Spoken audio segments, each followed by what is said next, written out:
I recorded this whole thing already, and I ran out of storage on my SD card, and none of it recorded, so I have to do this all over again.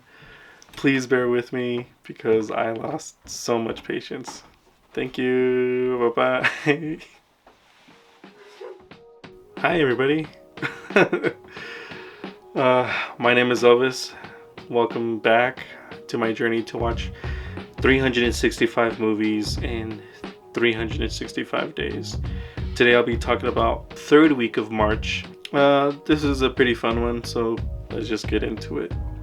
The first movie I saw in week 3 of March was Tokyo. This movie is an anthology movie that has 3 short films in it. I don't know the names of the directors except the last one, Bong Joon-ho, who I was actively looking for. I'll talk about them in separate. The first one, I forgot the title of it, but I'll just call it the chair video. We follow this young lady who is down on her luck, who is really poor, and is struggling to make ends meet with her film director boyfriend, who's trying to make this movie, and they both have to ask her friend to live with them, to crash at their place for a few days, but that relationship turns sour as that friend begins to resent the main character, and the boyfriend is doing whatever the hell he needs to make this movie. She starts to realize that she doesn't really fit in either one of these relationships, and starts to leave, and finds her own place to just get away from everything. And suddenly her legs start to like wobble and become stiff, and she starts to turn into a chair. All of these movies are very weird. They're just very weird. I guess I'll talk about the ending, but this main character, she turns into a chair, and she can revert back to being a human form, to a chair, and this like random person picks up this chair, takes it to his place, and she finds peace being a chair, which I find kind of sad but cheerful at the same time. Like, this person feels better being a chair than being associated or acquainted with her ex-boyfriend and old friend.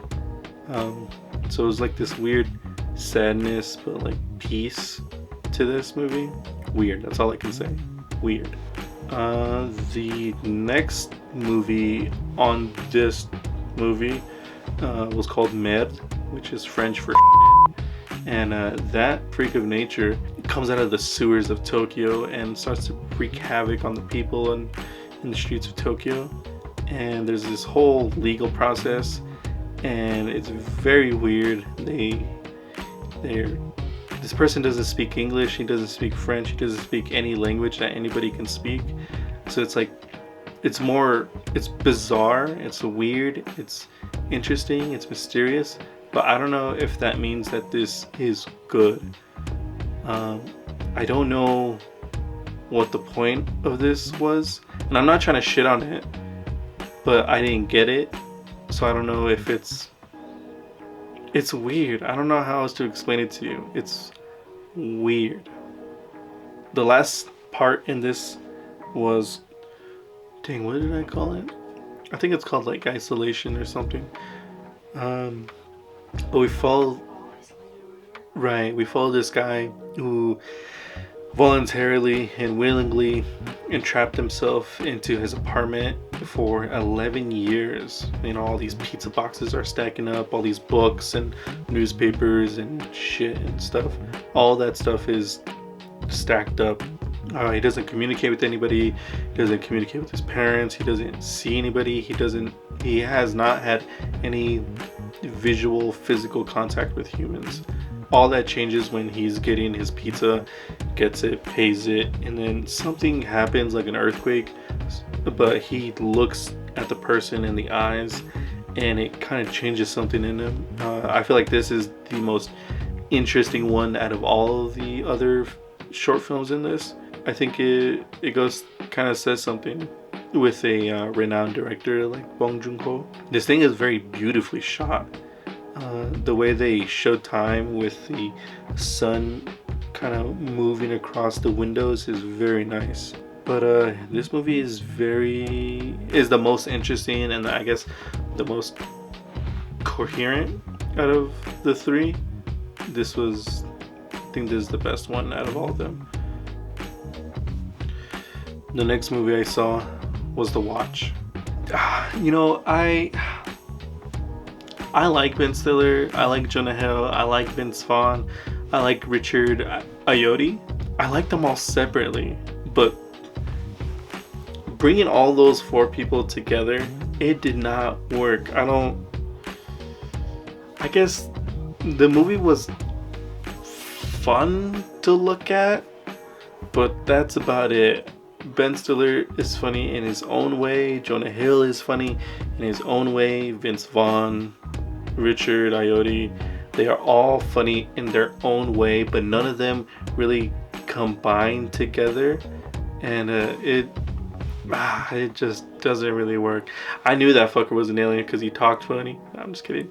I don't care about spoilers. This movie kind of sucks.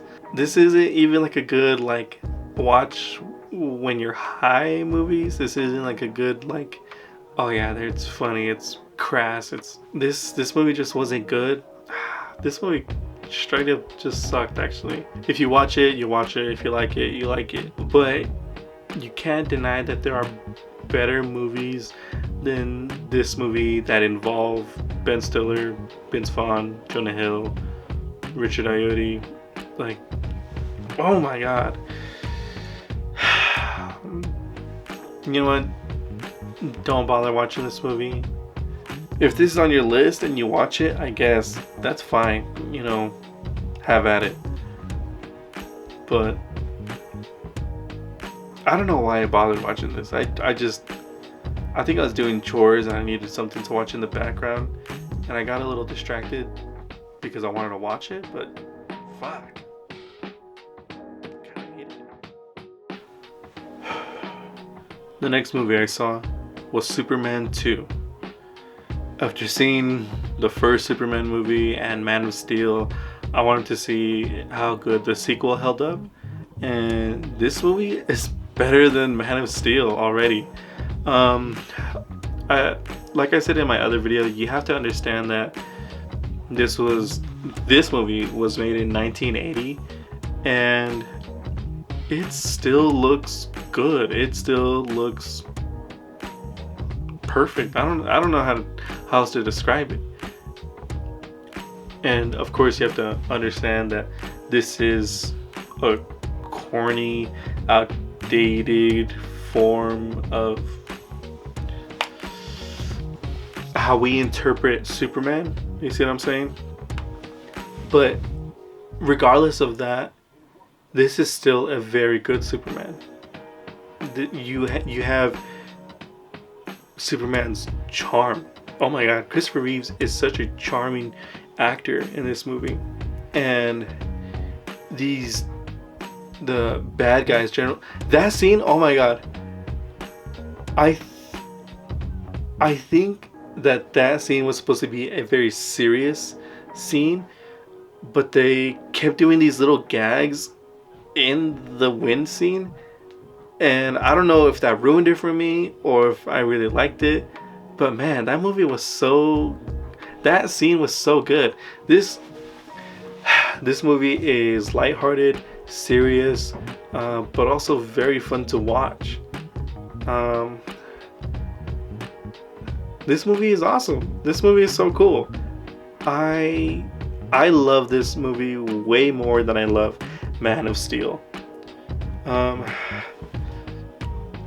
get it that Earth is facing a alien threat to humanity, and it is scary, but this movie plays it off so easy, so charming, so carefully. And this movie's awesome. I love this movie. This movie's awesome. It's great. The next movie I saw was Despicable Me 4. I haven't seen the other movies in a while, but I swear that Gru sounds different in this movie than he does in the first one. This movie was okay. This is very fun, very stimulating to look at. The little callouts to like pop culture, like Terminator or all these other movies, I think that really scratched the itch in the back of my head. This movie is fine. Put it in front of your dog, you'll love it. To put it in front of your kids, they'll love it. The next movie I saw was Monsters University. Kind of on that, I guess, train of sequels from beloved children's movies. I wanted to see how this one was. This felt right at home with the Monsters Inc. universe. This was pretty damn solid. Mike Wazowski is still Mike Wazowski. He's not like some kind of, I don't know, fake interpretation. Sully Sullivan, he is still Sullivan. I think kind of like one of my favorite scenes on this was when the lizard guy, the bad guy who wears like those dorky glasses, he takes off his glasses and does that squint. And it just kind of does like a little click for the audience of like, oh, that's where I got that from. Oh yeah, it's good. There's no like compromise of characters. There's no change of anything like that. So if you've loved Monsters Inc., you'll feel right at home with Monsters University. This was pretty damn solid. The next movie I saw was A Tragedy of Macbeth. This movie goes so hard. I was astounded by this movie. Shout out to Justino for letting me borrow his Apple account. This is dang good. I did have to watch it twice, only because it is in that old English Shakespearean word play, or the traditional sense of speaking, if that makes sense. And man, this movie is so good. I mean, I was in tech theater in high school, so I kind of knew about Macbeth and everything about it. So it was very cool. Getting to that scene with the tomorrow, damn, that I was like, oh my god, this is so good. I saw Gladiator 2. Denzel Washington is in that movie, and I really liked his character in that movie, but I thought like, man, I wish there was more to it. I wish there was like something else that I could watch of his, and this was that movie. This was fucking perfect. Because I watched Gladiator 2, and this was the perfect portrayal of Macbeth that Denzel Washington could play. This was so good. I love the black and white. I love the 4x5 format. I love the speech. I love everybody who's in this movie. This movie is so damn good. It is so incredibly stylized. It is so heavily composited. It is, man, this movie is so dang good. Especially every scene that has to do with the witches was so good. This movie got better and better and better and better towards the end. I was like, this is so cool. My favorite scene was the dream sequence with all the witches. The way they're all perched up like a Travis Scott album cover was so cool. This movie was so good. As soon as it ended, I was like, man, gotta watch that shit all over again, because man, that was so good. Dude, this movie was so good. Please watch this movie. The next movie I saw was Licorice Pizza. I don't like licorice, so I avoided watching this movie. This movie has nothing to do with licorice or pizza. The two main characters are so good. I kept thinking, like, is he really 15 and is the other girl really 25? Like, I didn't. That guy lays it on heavy on the 25-year-old, and I don't know if that's normal, you know. Um, but this movie was very fun to look at. This was like PTA's most child-friendly movie he could ever make. This is a very nice coming-of-age movie of two characters who are very flawed in a non-violent way, and this movie was very charming. It's shot very beautifully. I love how everything really looks like in this movie. One of the Safdie brothers, Benny, he's awesome in this movie. This movie was very fun. Bradley Cooper, what a little freak in this movie. This guy is a weirdo. I guess one of my favorite scenes in this movie was when they're going up the hill to Bradley Cooper's house and they run out of gas, and the main actress, she reverses the whole car down this California hill all the way down, avoiding lights, and then does this awesome quick J turn. Man, this movie was really fun. The next movie I saw was Barking Dogs Never Bite. This movie took me like 3 to 4 days to watch, only because I was so uncomfortable with the full-on straight up animal abuse to these poor dogs. And man, I don't know, I kept feeling really uncomfortable with the fact that this dog was hanging off of a building. This dog was hanging off of a collar. I felt, oh my god, I couldn't really pay attention to the movie because of these near straight up real life violent acts, and it drove my anxiety all the way the fuck up. See, this scene right here already is making me nervous. I hate that so much. That kept me, oh my god, I hate that scene.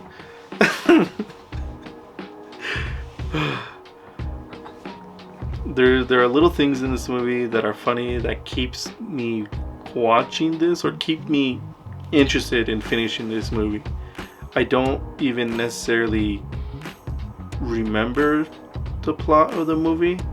All I know is that guy lives a horrible life with his wife, and the other girl, I think she's just a student, trying to figure out what the fuck is wrong with this guy. And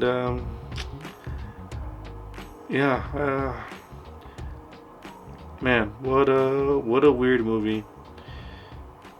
I don't know if I liked it.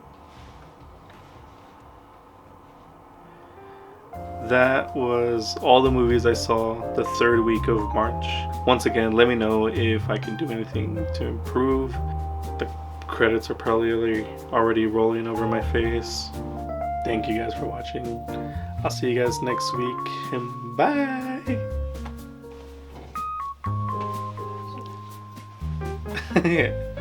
Drink your drink.